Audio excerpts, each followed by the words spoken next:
Welcome back to another video. Last video, 1 and 2 had no compression.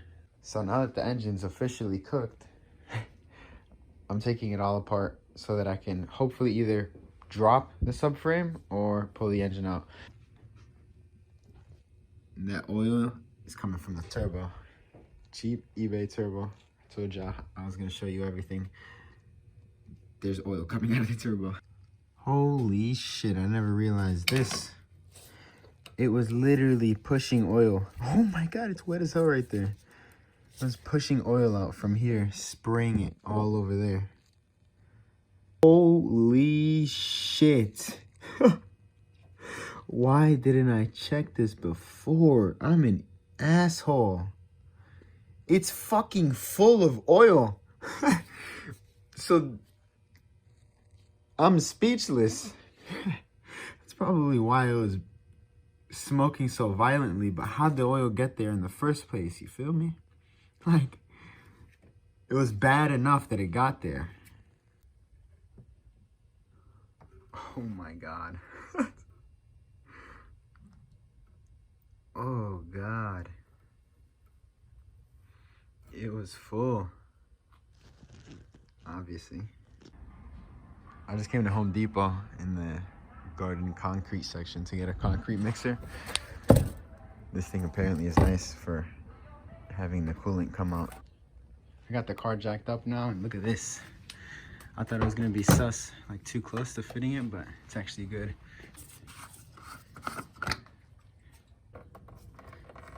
Oh my. And now, look at that. That's so clutch. Look at how much it splashes everywhere. If you for some reason don't know this tip, this is the best tip about these cars. Unplug this right here from the ECU inside the car, slip this through the firewall, and then you don't have to, and disconnect everything from the battery right here, like the main starter wire right here, and then the accessory stuff. Disconnect all this, and that's it. You just drop the engine or pull the engine with the whole wire harness still connected. Heater core lines disconnected and drained down there. Now disconnect the expansion tank right here.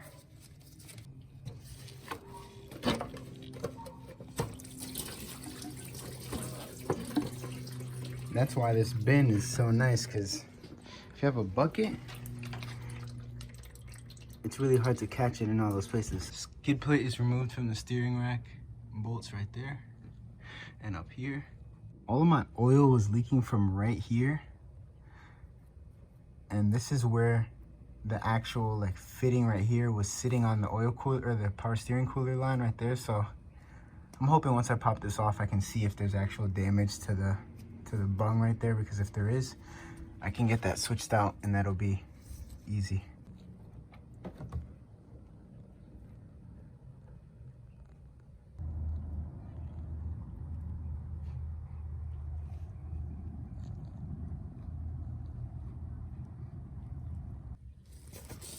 Got the sleeve unbolted right here. So now once I drop the transmission, I can pull that out and put it to the side. And then now I'm gonna unbolt the transmission, whatever, with the jack here. Gibo, however the fuck you pronounce this, disconnected. Selector rod disconnected from the transmission up here. Now this is all disconnected back here. And the rear is all set. Disconnected the sway bar bushing right there and unbolted the control arm right there on both sides. And then I was just about to unbolt the coilover, and then I was looking right here. I need to undo those brake lines. I got some oil on my Timbs, I'm tight. But disconnected both brake lines, and now they're just dripping. I gotta go study for a midterm tomorrow, so I'm gonna let these drip overnight. I'm in no rush to pull this out.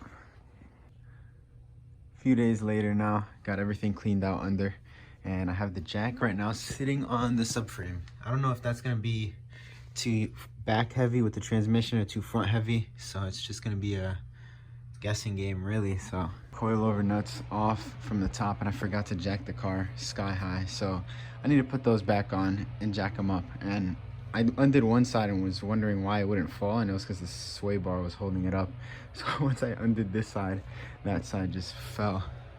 And probably, I heard this catch on the fender, so, you know, be careful with that. We're sky high. I'm doing some damage to these control arms and tie rods though, so I need to hurry up.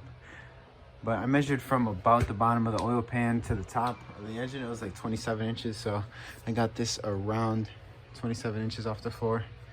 I'm gonna try and do something, but I am by myself, so this is gonna get sketchy. Steering shaft is disconnected.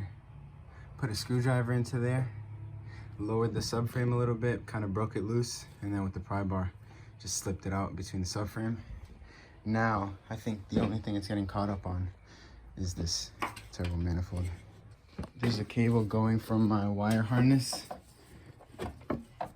engine wire harness right here, in to the chassis and behind the cluster, so I need to remove that.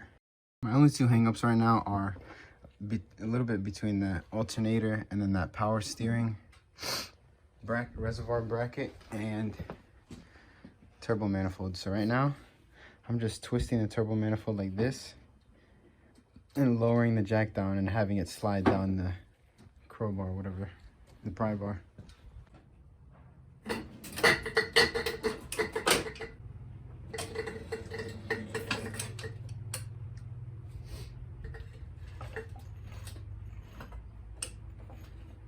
That's a good one.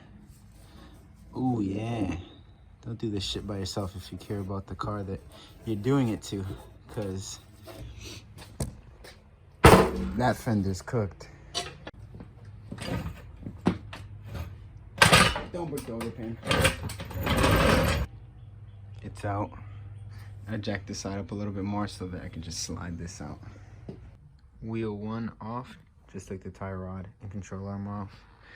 And just slip that off. Gonna do that to that one as well. And then I can finally, this subframe has been drenched with oil for so long, and I can finally clean it and weld up some reinforcements right there to the engine and sway bar, and we'll be Gucci. Both off. It's already looking so much more manageable. Transmission is now off. That's over there. I can show it real quick.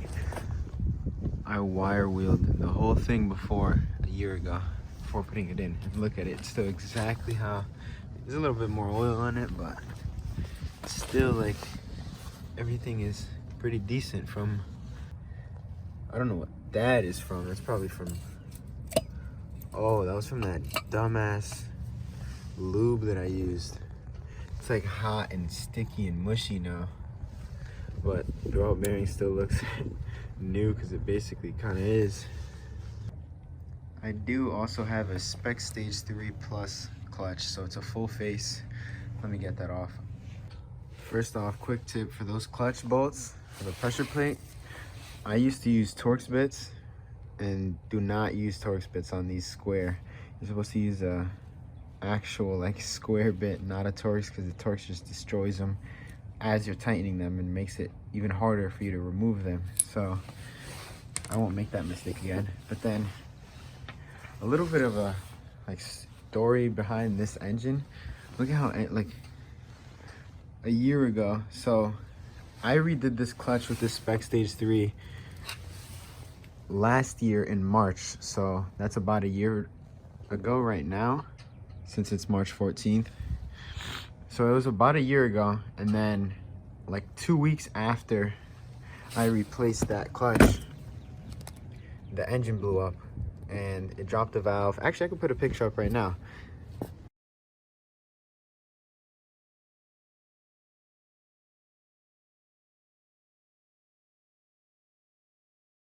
But yeah, it dropped the valve, snapped in half, and destroyed everything in its path. And this was the clutch that I put in right before that.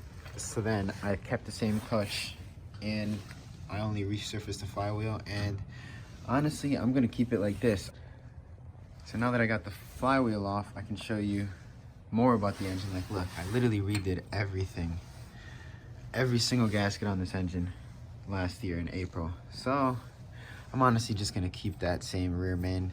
It probably has like not even 4,000 miles on it. But I do have an M20 flywheel on this car. And so I realized I didn't even say anything about the engine before this video, I'm pretty sure. So it's a M52 B28 out of a 328i E36 in my 87 325i convertible. And right here, what happened was, like I was saying, the engine blew up and it destroyed the piston. So I was like, well, now that I'm here, I might as well should just try M54 or B30 internals that come in the 330i E46. So right now this has pistons, rods, and the crank out of an M54 B30. And the crank actually is the exact same as the S52 crank, same part number and everything. And then I have the S52 exhaust cam and then M54 B30 intake cam as an intake, I'm pretty sure, because I've snapped. Tightening my S52 cam, I snapped that shit. I was so mad. But I have the M54 one, and I think that's everything. So now I can tell you that I have an M20 flywheel on this M52, which normally comes with a dual mass flywheel, and this one's a single mass. And I did that because the dual mass flywheels, you can't resurface them, and the single mass you can. So I did this, and I already had the M20, so I just took this from that, and it uses these M20 flywheel bolts. And then this spacer right here, I got it off of the M52 flywheel.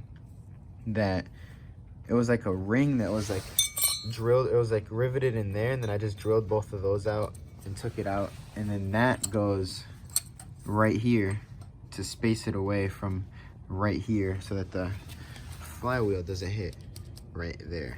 I have a video on how I did everything, showing everything, if you want to go back to my channel and see that. But it's nice, it revs nicely. I like how that feels in this car.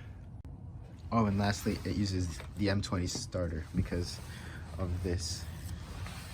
This is on, and that's on. These dudes are gonna have a long ass season if they're fucking mowing grass in March in Connecticut. Got this jacked up, and I'm gonna try and slide that subframe out. Subframe is detached, finally. This thing has like years of kicked on oil from oil leaks, so I'm so happy I can clean this and get it all pretty again.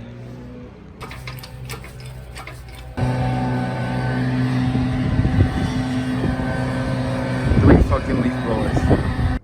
Finally, now that these clowns left with the leaf blower, I can actually show the engine and stuff. So like, I cleaned everything and did everything to this engine. It still looks like how it was. And then I don't see anything wrong with that fitting right there. I don't know why it was leaking so much through the bottom right there. Could be the fitting, but I don't know. And then like here, there's like a little bit of oil there, but it's not really that bad through there. All through there. And all of this, I redid. It's dusty, but I redid. It's dusty, but it's still clean.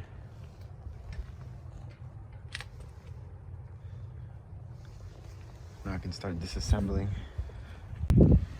AC compressor and alternator ripped out. I just want to keep reminding you guys that I like trying stuff because sometimes you don't know the answer that you're gonna get. But right here, I did not think that this copper exhaust gasket was gonna work. All I did was put like an 1/8 inch thick bead around each hole like that, and look, there's only black inside. There was no exhaust leak on the manifold, even with these two missing right there. And I didn't have a nut on this because that one's cross-threaded. But even just with these two right here, it was sealing the whole gasket. This is the RTV that I used. I only used this with no metal gasket. I have ARP studs, you can't even see it, but I didn't retighten them after a heat cycle. So what if these two are loose? And that's the reason why I lost compression between cylinder 1 and 2. So I'm gonna take these cams out now. The Stewart water pump is out. Strip the whole engine down, strip both sides down, and got everything. I have a really small garage, look at it.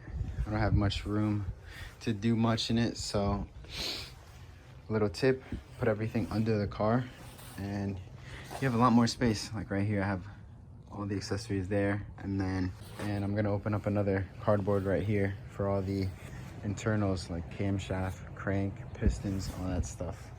And then I don't care what you do, this is a mandatory every time you take the engine apart. Oil filter housing, valve cover, you have everything in its own baggie so that when you go to put it back, everything is nice and easy and you don't lose anything, because losing hardware is probably the worst thing. It's also a nice thing just to set it at top dead center, just so that you don't mess anything up.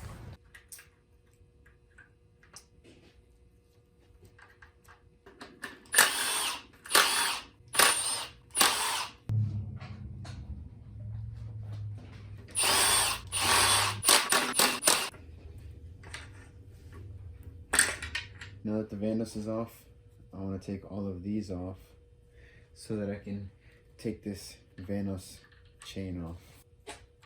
Where's the zip tie? There it is.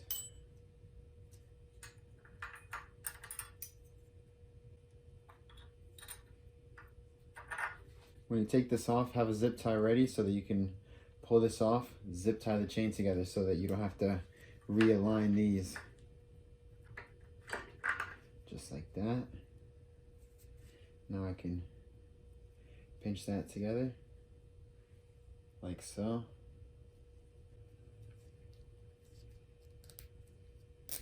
There you go. Easy storage. Now I can take off this tensioner for the Vanos.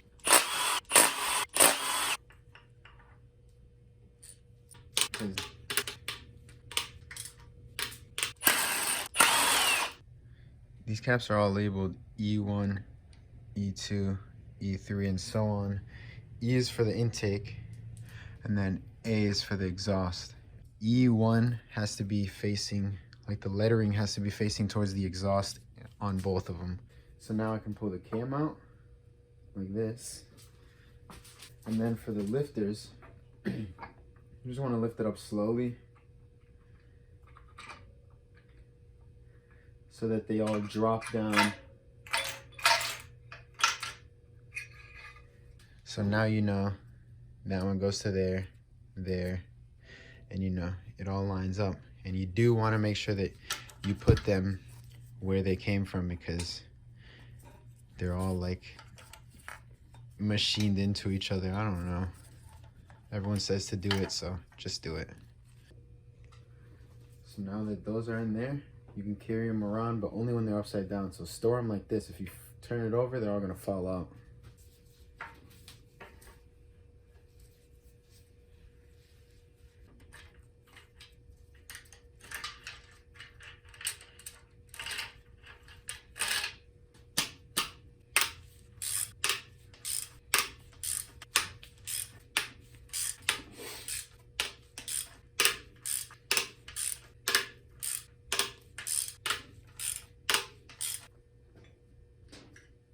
So now that the head is ready to come off, I think this is when I'm gonna find some loose head studs, because I didn't come in again after a heat cycle to tighten them up again.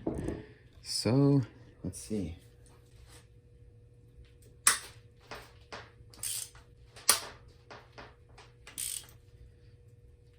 Oh yeah, that one was definitely loose.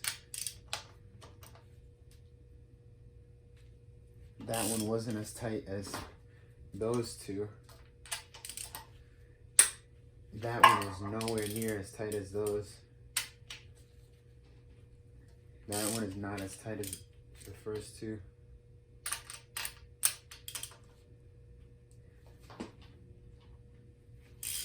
That one was all right, not really. Oh, that one is tight.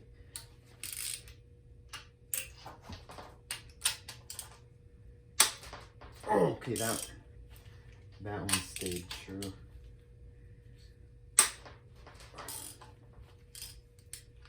That one was, yeah.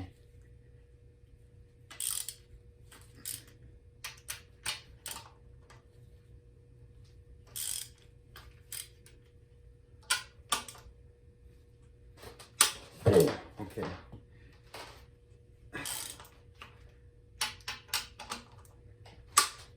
Oh, so yep, those two stayed true, and these two stayed true, and then basically like every other one was pretty loose, especially this one right here. This one was crazy.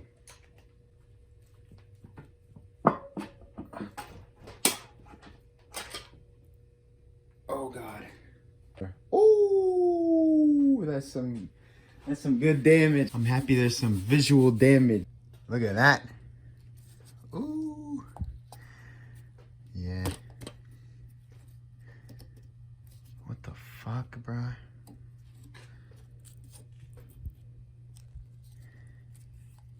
So yeah, exactly what I said it was. And then a look at everything else. But the engine was already low on compression before. Let me not just say this is not because of 7 pounds of boost. I did get this car pretty hot before, and I'm pretty sure that's when it blew. So, a look at the cylinder walls, which is where I think is the reason why I had so much blow-by. I did a honing last time when the engine was out, and they look like mirrors now. They look polished. So I'm gonna bring this to the machine shop and have them deck the block and re-hone each cylinder. Hopefully when I did the hone, it didn't take too much material off and it's still within spec, because if it's too big, then they're gonna say that I need oversized pistons, and I don't wanna do that.